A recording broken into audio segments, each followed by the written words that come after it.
Hey, there we go. Hey, I'm driving. I'm driving to. I am driving home from work. Nice. Work Just, at uh, corner. yes, sir. Nice. How was the day today? It's fine. Yeah. I thought I'd be done at 5:30, but I just got done. No worries, man. Busy day? Uh, no, it was slow. Business or work was slow, and so yeah, it wasn't bad. Yeah. Right on, Just, man. yeah.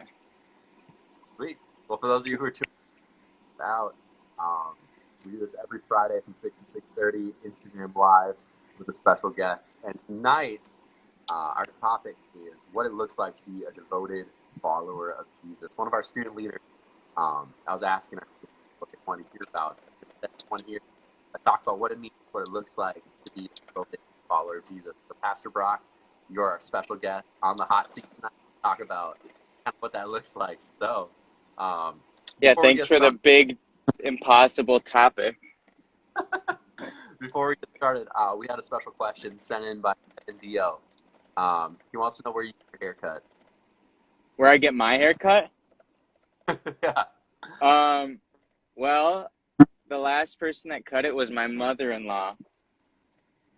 So I'm cheap and it was free.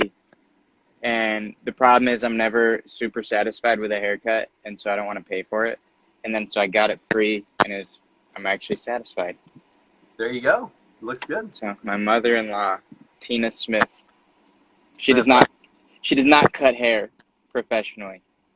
Well, Evan Dio might be giving her a call. Yeah. Yeah, man. Sweet. Well, let's get started. Pastor Barack, when did you first start to follow Jesus? Like, how old were you? What was the situation? Give us some backstory. Yeah. Well, there's a lot in that. Um, I grew up having experiences with the presence of God my whole life. I worshiped God at church. Uh, I served on the worship team for youth group in high school, but I don't think I followed Jesus until I was in college and I submitted my will to Yeah, him. And I think that there's a distinction between experiencing his presence and actually following him and laying it all down and being like, here's my will. I just want to follow you and do what you want me to do. Um, yeah, and so somewhere in college there in my within my first year, I think like mid semester, um, around there, I was like, I was gonna drop out of college, and then I decided, you know what, I'll give Jesus a chance, and started reading my Bible. Go figure. And then yeah, just following him with discipline every day, and then that's when stuff started kind of, I don't know, falling into place, I guess, as far as clarity and purpose, I yeah, suppose, if that makes sense. And so I don't yeah. really have a moment where I was like, I was at the altar and I said yes to Jesus. I grew up in church, and then one day I was like, you know what, I'm going to actually follow you. And so that's kind of it. Nice. Was there anything that kind of led up to that moment, or like more specific things that happened like in that time where you really like decided to make it real? No, it was just a decision. It wasn't like super emotional or spiritual. Um, and I'm all for emotional experiences with God, but when it's just that, it doesn't mean much. So when it was just a very practical decision, and I just decided to follow him with my will, if that makes sense, and Yeah, do what he wanted me to do. And so then I, yeah, thought I'll be a pastor. Like, That's what I knew that God wanted me to do. So I was like, okay, I guess. So it was kind of like, yeah, when I accepted that is when I would consider that I followed Jesus. Yeah. Because if you're not willing to accept his calling, how are you following him? Because Yeah. you go to church? I don't know. Yeah. Pastor Brock, what would you say between like actually following Jesus, like someone who goes to church, or like you were saying, someone who's like experienced God's presence but like hasn't made that decision, like hasn't followed him? Like, tell us more about like the difference in that. I know a lot of people say like, "Oh, I go to church, like I'm good." Like I don't know, what's your response to that? Yeah, I'd say like going to church in and of itself doesn't mean really anything. And it's more of what you do when you're not at church. And to me, church is where you come to just to get refreshed and empowered to go follow Jesus outside of church. It's like a corporate gathering. It's awesome. I love church. I love worshiping Jesus together. I love preaching the word. I also love when people in a church context give their life to Jesus. But I also love when people give their life to Jesus outside of a church context Yeah. as well. And so, um, yeah, I would say that I don't even know if that makes sense or where I was really going with that, but yeah. Did that answer the question? You're good, man. Tell us more about people accepting Jesus like outside the church context. Like what you mean by that, what you've seen, like what gets you fired up about that. What gets me fired up is when the body is doing the work as the body and not relying on the pastor to do the Yeah. work that the body is meant to do. I feel like people think I'm either going to lazily follow Jesus or I'm going to be a pastor, and there's those two extremes, and that needs to just die and be over with. Um, you need to follow Jesus passionately and then do whatever job or career he's wired you to do. You can pastor people anywhere. And so when I work in the coffee shop, I have conversations with people, really organic conversation. It's not like I have a shirt on that says "Need Jesus?" question mark. It's like I'm friends with them, my Right. coworkers, and build a relationship with them, and then they ask me questions, which is cool, and I get to just talk about Jesus to them and talk about giving my life to him and finding purpose and finding meaning in that. And so uh, and just getting together one-on-one with people from work that ask me to hang out and ask me questions about, hey, what do you think about this? What do you think about this? And I'm like, this is as much church as a service.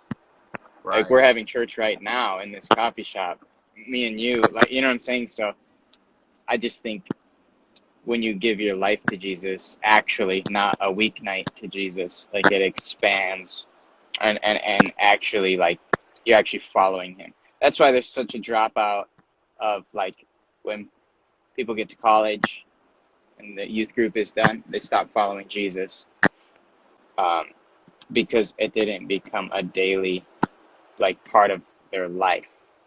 And Yeah. so yeah, that's why I'm big on developing a relationship with Jesus where you're with him and pursuing him and walking with him.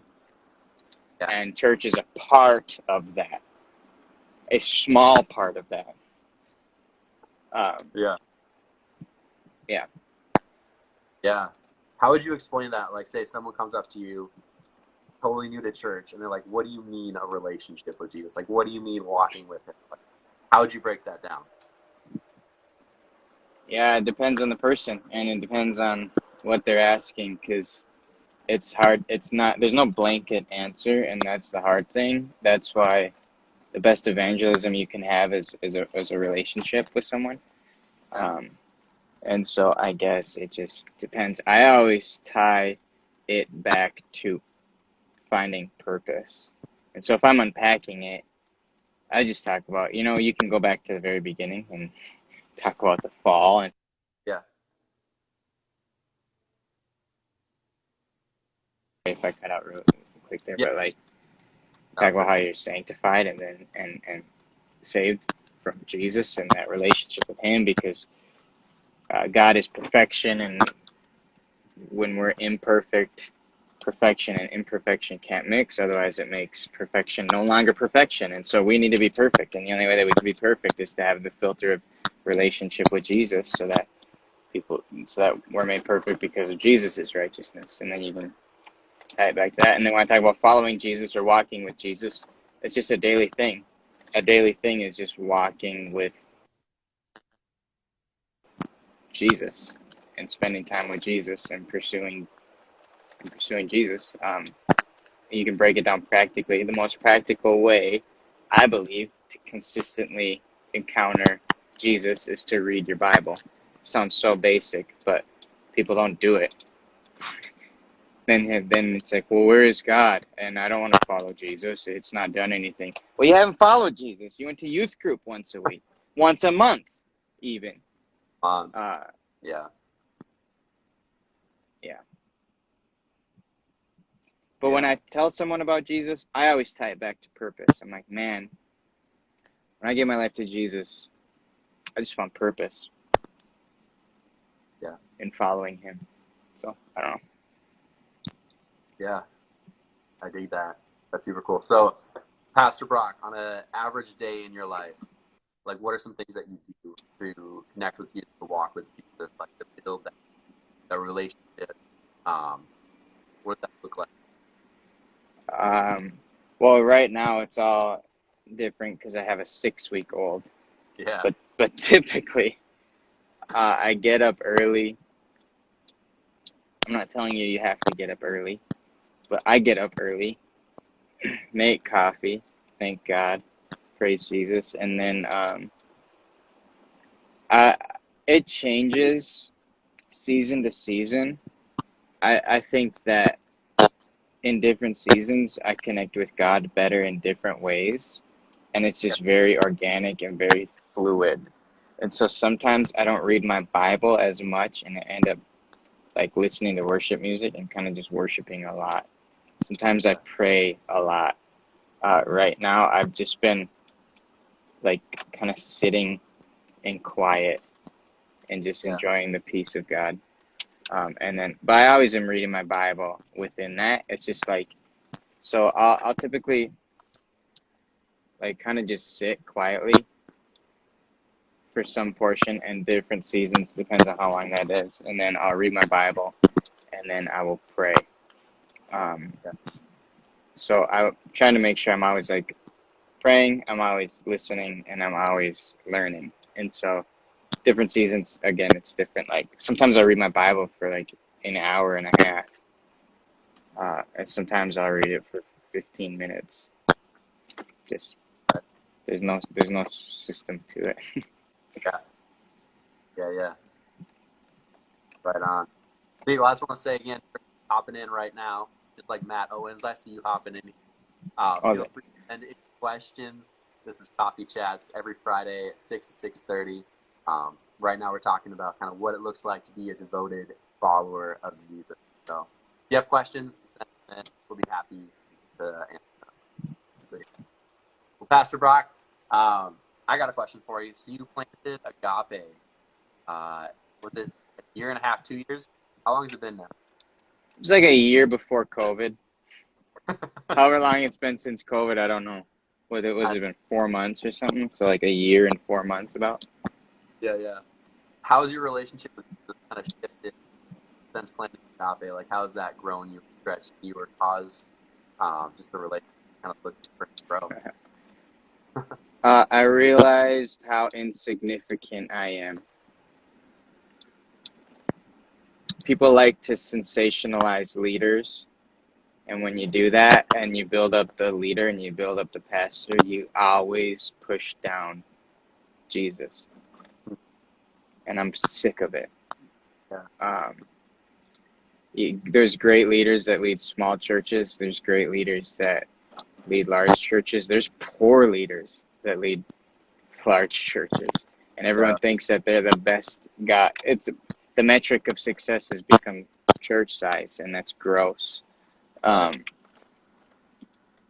And so in that, I've realized, man, I'm insignificant. Like this is so little to do with me, Yeah. um, and I fall short, and I'm not good enough.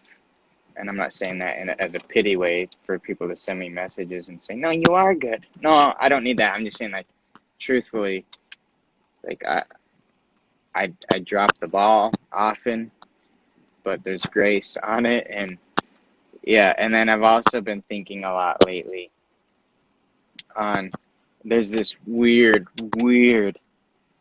like, dynamic between your relationship with God and pastoring. And I used to think that it was like a direct, like, reflection. I used to think that they were completely together.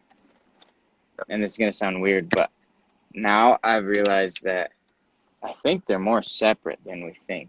I don't even know if that makes sense to you, but like in leading a church, I'm like, this has so little to do with me that Yeah. I know, and it's good. It's like I no longer pursue Jesus so that I can lead well. I pursue Jesus because leading a church or not, pastoring or not, I need him, Yeah.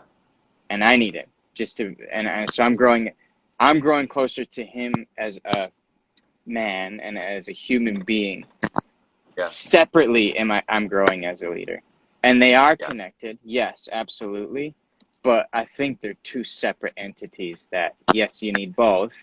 You can't be like not growing in your relationship with God and be a good pastor. I don't think that can happen. But yeah, it's two separate. Like you need to pursue Jesus just to pursue Jesus, not so that you can lead well or like whatever, serve well in youth group or you know what I'm saying. Yeah. So I'm home now, so I'm gonna get out of my car. It's hot. Did that answer the question or no? I don't remember Yeah. what you asked. You're good. Can you give us a little tour of the house? What? Can you show See Youth a little tour of the outside of your house?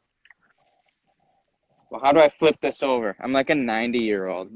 Well, I don't think you can. I don't know. There we go. Oh, That's that. That's just where I'm gonna sit right here. And then nice. this is Maisie's thing. Nice. That's the outside. So there you have it. All right. You made a comment um, about when you were talking about insignificance or like having that healthy balance about Jesus getting pushed down. What do you think needs to happen for him to get like rightly in his place, like in the mix of like leadership or pastoring, or like what have you been learning on that? Um, that's an overwhelming question because I think that it's not a it's not an issue with the heart of most pastors. It's a cultural issue within the congregation. Yeah, And so it's like an inherited thing. I feel like in generations past, pastors built themselves up to be this big icon. And then now that created a culture within the body that was now passed down. And now a lot of pastors are like, no, I'm a human. Um, uh, and it's like this weird moment where it's like, well, yeah. So I don't know. yeah, I don't know that's the solution. I yeah, just try to talk about Jesus and I magnify Jesus, and that's all I can do. Um, yeah. yeah. Yeah. Pastor Brock, you made another comment earlier about how like the responsibility of telling people about Jesus, of discipling people, like having church outside of the building, like you said, like it falls on the body. Like the body should be functioning as it's supposed to, not just everyone like waiting for the pastor to save everyone. What are some things that you do or like that you've either preached before, like to youth groups or like to Agape, to try to just encourage that culture? Like, what would you say right now to see youth, to encourage them, like to be the body, like to change that mind shift? Yeah, that's a cultural DNA thing. And so Yeah, as youth groups or churches, whatever you want to do it, like we as leaders, we need to shift and be like, this thing is not about doing a service. And so involvement, um, so what we've done is like we're trying to shift away from involvement being come and greet people, come and serve on the worship team, come and this and that, and then having discipleship be secondary to that. Instead, we're like having discipleship be first. And so I just talk about it all the time. yeah, And it's harder to gauge and it's harder to measure, but it's more of like a cultural thing that we're trying to start from the top yeah, and being like, um, spend your time and your energy loving people that don't yeah, know Jesus. yeah, Like, don't, if you only have time to hang out with a friend and just love on them or serve at our service, please go and hang out with them. And so really what it takes is a changing of a metric of success and culture from leadership and being like, my metric for success is not how many people are coming to my gathering or serving or et cetera, et cetera. If we had a full worship team, blah, blah, blah, blah, blah. yeah, It's how many of our people are impacting their friends and their spheres, their coworkers. You know what I'm saying? So um, I guess that's a hard question to answer just here, and that's more on you than it is them. um, it's a thing. It's a culture thing within. And the famous saying, "Culture is caught, not taught." And so you have to embody it. yeah, That's why I work in a coffee shop. yeah, Um, so that I can be around like people that don't know Jesus and I can embody it, and then I just I share stories about this is conversation I had, and then it sparks something. yeah, Yeah. yeah. That's cool. I'd love to hear you talk more briefly about you're talking about how you usually tie a lot of the conversations back to purpose. If you're talking to someone who doesn't know Jesus or maybe like is unchurched, de-churched, whatever, like opposed to the church. Um, can you share more, like kind of what you mean by that when you tie it back to purpose or kind of the conversations that you've had? Yeah, I mean, I guess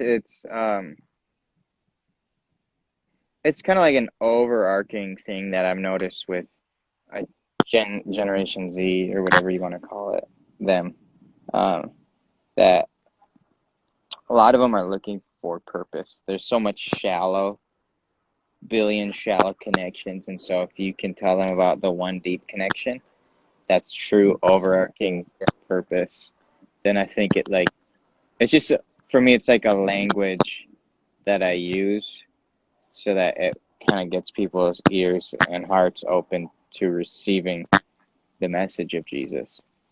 yeah, And so if I'm talking to an older person, I'm not going to talk as much about purpose, yeah, if that makes sense.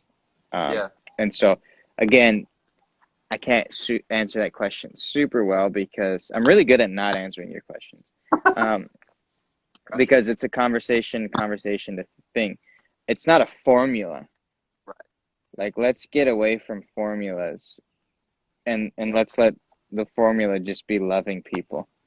So sometimes, like, I'm not out looking for places to insert whatever thought I have. I'm just out looking to have conversation.